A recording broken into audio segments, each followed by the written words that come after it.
All right, first of all, before we get started, just wanted to send our condolences and thoughts and prayers to the family of Dr. David Isbell. He's our team cardiologist that passed away suddenly and unexpectedly this week. I literally just saw him myself earlier this summer for a checkup. So this really tragic news that happened earlier this week. So thinking of him and his family and all he did for Gamecock athletics.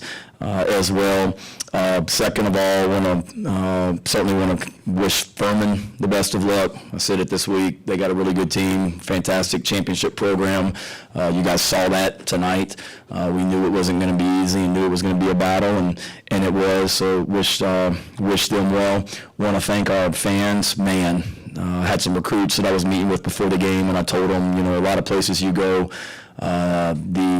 you play a FCS opponent, you're not going to have a sold-out stadium that's going to be rocking like ours will be tonight, and it was. So thanks to the cockpit. I think it was a record number of sales, if I'm not mistaken, that they did.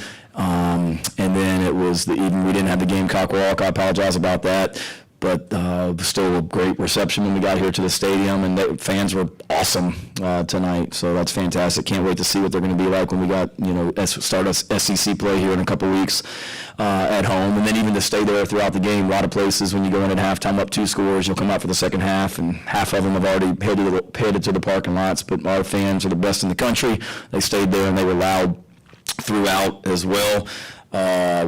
Certainly they were loud and rocking, and we did not expect to give up a double pass to start the game in 3 deep coverage. Had remnants of East Carolina 2 years ago, same play. So clearly we've got to coach that better early in the game, because that's twice now it's happened to us in 3 years. But proud of our guys. We knew Furman was a good team. He was going to make some plays, and we had to respond, and our guys did without a doubt. Thought the end of the half was huge. That'll go on like our situational football teach tapes going forward to get a touchdown by the offense, I believe, right before get a touchdown by the offense with 43 seconds left in the half. So we scored 2 touchdowns in 43 seconds basically. So I mean that is huge, guys, for us to score that touchdown and then to force a 3 and out, be able to use our timeout, and then get the ball back and go down there and score essentially on the last play of the second half. I mean, our first half, what a drive by Spencer, awareness of the clock, and a lot of times you watch games like that, the quarterback's not aware and the team runs out with without getting to kick a field goal or score a touchdown. And we scored a touchdown there, so that was huge for us at the end of the first half. And then awesome night. Just told the team in there, when your quarterback goes 25 of 27 for 345 yards, you're going to win most football games. I don't care who you're playing. He's a special talent. He's an elite talent. You saw that tonight. There's not a quarterback in the country I'd rather have than that guy. I promise you that. And to be able to get so many of our young guys in there tonight, it was awesome. Just so happy for them. They worked their tails off.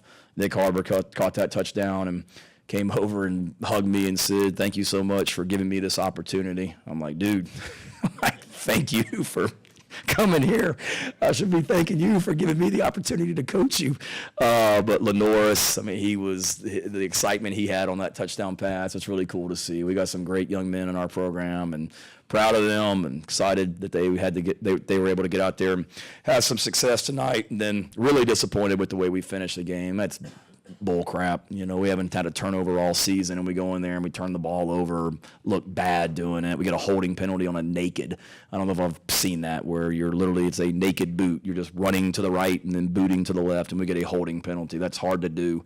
And then to give up a touchdown, we emptied the sideline. I mean, everybody, I think, played tonight for the most part, but still, when those guys go in, they're expected to perform, and disappointed with that. But a lot to build on, a lot to correct. We've got a lot that we have to improve before next week, but great win against a really, really good team. Those guys are going to win a lot of football games this year. I've got a ton of respect for Coach Hendricks and his program and the way they do things, and they play their butts off, and you saw that tonight. But great win for us. Questions, David? Shane, I know it's right after the game, but updates on Amarian and Keenan and maybe John Darius Morgan. I think he left with that. Yeah, they told me that John Darius fell on his wrist. That one literally just happened, so I don't really know. They just told me he fell on his wrist. We lost Bradley Dunn earlier in the game. He's on a couple of our special teams. I'm not really sure about him. AB's got a little bit of a hamstring, I think. He wanted to go back in, but just didn't feel right putting him in the game. Keenan, I think, has got a little bit of an upper body injury, but should be fine. John. All the talk coming into this was on the offensive line. How did you feel like they played? What were some of the things y'all did to try to help them out? And also, you got in a couple of freshmen early with Tree and Trevon. How did you see them perform? Leave it to you, John. You're going to find a way to answer three questions or ask three questions in one. Let me see. For offensive line, I thought they did well. I thought they protected well for the most part. We did some decent things in the run game. Most disappointing thing was probably the penalties. That was sloppy at the end of the game. Like I said, we had a holding penalty on a naked boot, and then we had the drive where Luke was at quarterback, I believe, and we had two holding penalties on that drive where we're moving the ball. And then we have two holding penalties, which was disappointing. And I think one of them was on the backside of a counter, which no reason for that to happen. So we got to clean up the penalties, but I thought they protected well. That's a defensive front. Obviously, we're going to see better, but they got some guys with some size that can rush the passer up front. So I thought they did a good job. Tree and Tro were great coming in there. We got Jatavius Shivers in at the end of the game, too, so that's three true freshmen that played on the offensive line. Our plan going into the game, John, was to get Tro and Tree in there by the second series, unless the first series was just a quick 3-and-out. So they all, by the third series. So I think Tro went in the second series, and Tree was in there shortly thereafter. Both those guys played a lot. And as far as what to help them, we did some things. A lot of the things we did last week, just tried to maybe chip a little bit more to help the tackles out, move the pocket a little bit. We wanted to get the ball on the perimeter to me, a perimeter pass is a run for us in a lot of ways. And we got to block better on the perimeter. But honestly, we didn't do a ton. We did some empty protection tonight. We did some, basic six-man protection, and those guys held up pretty good, and they'll be better for it. Was that all three of them? Yes. I'm in mid-season form, though, to remember that. Yeah, Coach, correct me if I'm wrong, but it seemed like early on there was perhaps not looking as much downfield, and then kind of a change there right at the end of the first half. Just kind of what went into that strategy, and what made you want to do the change there right at the end? Yeah, early in the game was certainly trying to run the ball and get the ball on the perimeter, make them tackle, our playmakers in space. So that was certainly the plan. We had some downfield throws called. One of them, I think we rolled to the right early in the game, and Spencer, the ball in the flat came wide open, but that was a play that we were going to try and throw the ball downfield. So it was one of those that, we knew we needed to run past them at some point. Wanted to get the ball on the perimeter, and that was probably the biggest thing, just early in the game, just get the ball out on the perimeter and let those guys make some plays, and then as the game goes, let's take our shots and throw it downfield, and they certainly did. You mentioned the freshmen before, but what did you see from Sellers in those two drives out there, and what did you tell him after that first touchdown pass? I thought he looked pretty dang good. I don't know about you. He was awesome. He's a tough kid. Running the ball, he's a load to bring down. So he's a weapon running the ball, and then that throw that he had was pretty dang impressive. The throw that he made for the touchdown. Dow's on the headphones just saying, just run it, and then he rears back and throws that thing. I thought he was going to throw it into the cockpit, but Tyshawn Russell came out of nowhere and made that play. I think it was Tyshawn on that one. But Lenoris is just a gamer. You guys saw it in the spring game when he gets in there. The moment's not too big for him. He's young. He made some mistakes. He'll continue to get better. But he was just – I really didn't have a chance to say anything to him because he came off the field after throwing that touchdown, and I think giddy is probably the word to use. He was just so excited and so happy for him. And I told him, Nick, all those guys, they worked their butts off in practice, and they're great kids. They are great young men that no one works harder than those two guys. We have a lot of hard workers, don't get me wrong, but those two guys, the amount of extra time they spend in the building, they're just so appreciative for everything and proud to coach them. to kind of keep it in that same vein, Lenoris connects with Nick and Tyshawn, two other freshmen. Just, I mean, what is the feeling in sort of seeing some of that recruiting start to actually pay off on the field here tonight? Yeah, no, it was awesome. I've told you guys, we got a lot of good young players, and that will continue to get better each and every game. And the other thing I love too is that we had some elite high school juniors and seniors that were here tonight that were sitting down there in that corner section by our tunnel that got to see all of those young freshmen come out there and make plays. So couldn't be more excited about the way that recruiting has gone to this point, the way that it's going right now, and we're a young team that will continue to get better each and every week. And it's exciting. We've got some older guys that did some nice things tonight, and then we've got a lot of young guys that did some really nice things too. The Xavier-Spencer connection looked pretty strong again tonight for the second straight game. How would you describe their chemistry so far, and how big is that to have such a strong connection between those two after the first 2 weeks? Yeah, it's fantastic. And it goes back again to just how those guys work. Xavier Leggett, I think I said it on the radio show the other night, but we track our guys, how fast they run, GPS numbers, and if you run 20 miles an hour, that's really fast. And Xavier Leggett last week against UNC ran 21 miles per hour at one point in the game, which you expect in a game. But then he came back in practice on Tuesday when it's 90 whatever degrees, and he ran 21 miles an hour again. And then he came back the next day on Wednesday and ran like 20.5 miles per hour. So my point is, the guy practices his butt off, and he doesn't take plays off in practice. And it's a great example for all of our players and all of our young guys. And Spencer trusts him, obviously, because he knows that Xavier's not going to take a play off. And he's covering punts as well for us. He's in the backfield for us some tonight. So that's a great, great combination that he and Spencer have, along with Juice and Trey Knox and all of our guys. And those guys have put a lot of time into it, and will continue to get better. Shane, too, for you, I don't think Juice played a ton of snaps tonight. Was that just kind of limiting him with coming off that injury? Not necessarily. It wasn't the plan going in. We wanted to certainly play our young guys, Nick and some of those other receivers and Omega, but it wasn't the plan to limit him going in. And I guess you mentioned that drive there going into halftime. Who makes that call? Because a lot of teams might sit on that and take a knee and just take that 6-point lead. Who made the call to make that decision to go forward? And I guess how pleased were you with it with the touchdown drive? That would be the head coach. I'm not going to come in here in a post-game press conference and blame that one on Dow that he did something I didn't want him to do. You talking about like throwing the ball? Yeah, just pushing the ball downfield and not. Yeah, so we used our timeouts, and then I told him we scored, and I told Dow, I said, look, I don't know what Furman's going to do here, but if they try and get a drive, we've got a timeout left, and we'll use it to make them punt.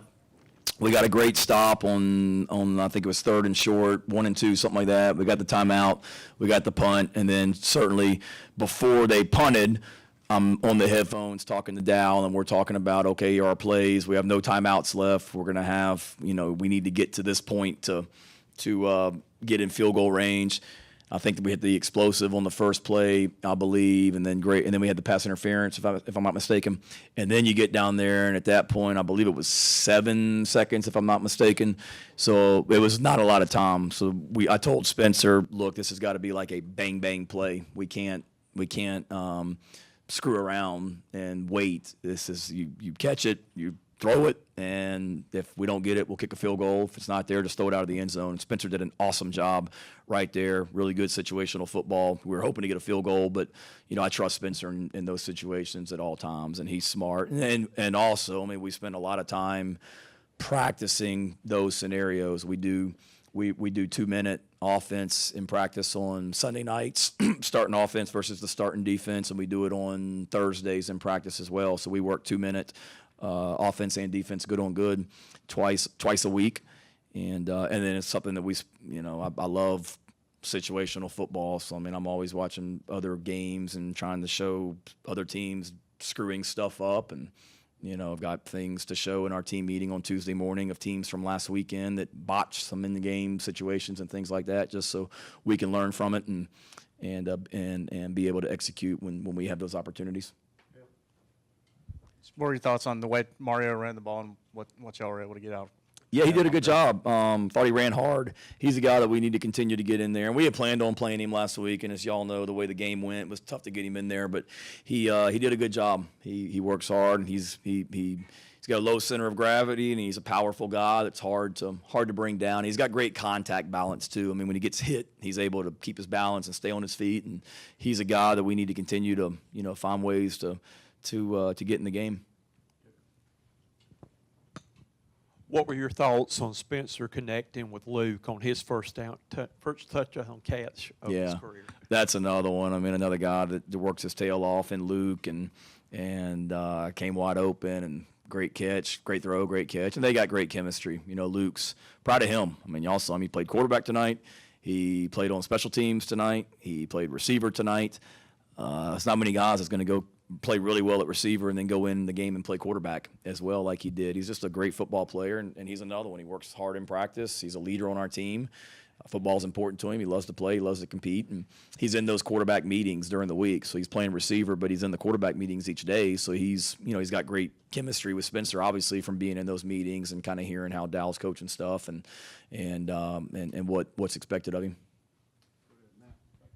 Going off of that, speaking of Luke, what do you hope that the younger players can see from him, a guy that's willing to do any and everything for this team, and what does he mean to this program? He's just so valuable. The guy loves South Carolina.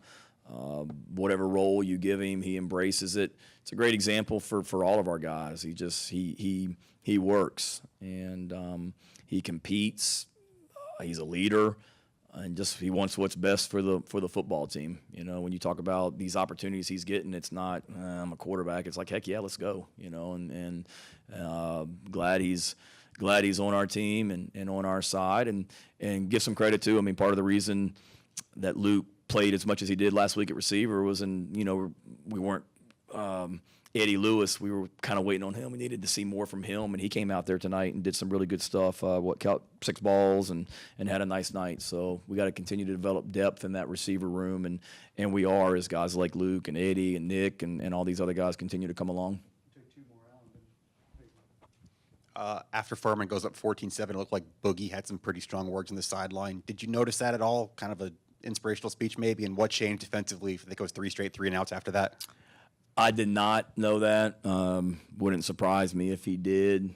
My biggest frustration, and maybe Boogie's too, was we were generating no pressure on their quarterback. We got an SEC defensive line, and the whole key. We had 3 keys to the game tonight that we've been talking about since Tuesday, and one of them was to dominate the line of scrimmage. And when you're down 14-7 and you're not getting any pressure on the quarterback, you're not dominating the line of scrimmage like you need to. So that was my frustration, and I thought we did a better job as the game went on, particularly at the end of the half, of getting pressure on the quarterback and getting some hits on him.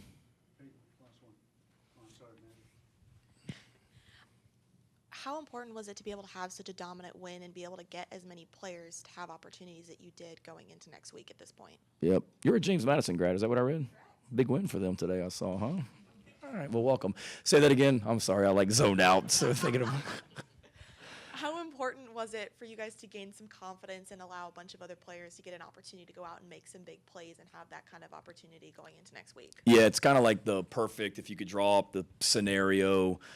You don't love facing adversity like we did, but we faced some adversity early in the game, and our guys, nobody, panicked. Nobody, we talked about it in the coaching staff meeting this morning that, if things don't, they got a good team, and if things don't go the way we want them to early, just hang in there. We got the better team. Just keep playing. Nobody panic and keep poised and confident. So we faced some adversity, so we were able to respond. Our best players played really well, so that was good. And then being able to get as many young guys in there also where we can go back. They got game experience, and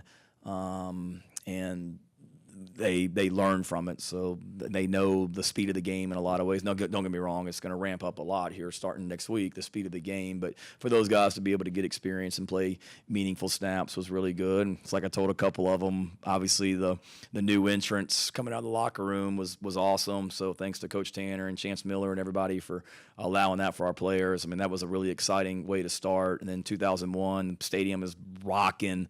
So when those freshmen came out of 2001, I asked a few of them, did you know your pants? And when you came out of there, and they all said they were good. So I said, well, it's easy from here on out. Like, if you can get through that, let's go play ball. It's easy now. So it was good. Now they know, and they'll be better for it. Thank you, Coach. Thank you, guys.